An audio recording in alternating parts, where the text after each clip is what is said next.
Now this one is a really important book, but not for any reason you're ever going to be able to predict. This was actually the first comic book I ever read. Back on the island of Guam, my dad was stationed in the Air Force, and he gave me this comic book, although it was in much rattier condition, the version I had, just to keep me occupied while he got a haircut. So brings back a lot of nostalgia, especially for me, but you can't debate that Neal Adams cover is something that would really get a young kid hooked on comics and appreciating the extraordinary art of one of the comics masters. This one is, like I said, I acquired much later. But look how white that back cover is for a book from 1971.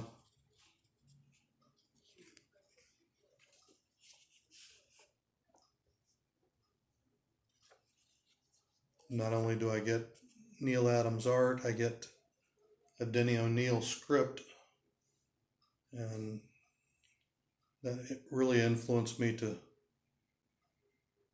find his work because he was such a interesting writer and did different things with the characters.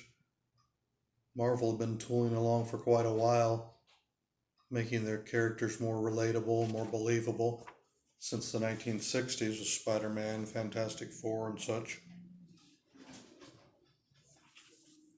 But DC, about the 70s, decided, well, this is not just some trend we can ignore. And they started updating their heroes as well, making them have more flaws, more believability. So this is really the start of that Silver Age, if you would, updating for some of DC's characters. They definitely upgraded Atom and Green Lantern and such, but mostly those were costumes. They were still kind of one-dimensional characters. But especially with the Green Arrow redesign and such, they did a lot to bring their characters into the modern, at the time, aesthetic of dealing with social issues and not being perfect characters all the time.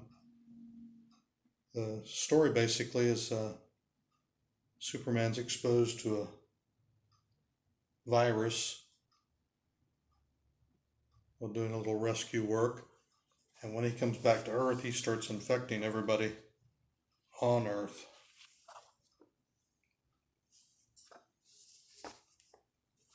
Look at this wonderful resolution of how he gets that virus out of his system.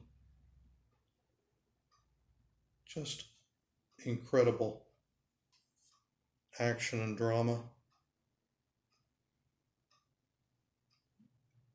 on a character that you think of as being very goody two-shoes and such. There's one more look at little Clark Kent, Morgan Edge interaction rather. Like I said, that's been in my collection for a long time, and I really would like to see somebody else enjoy it. So check that out on Craigslist if you would.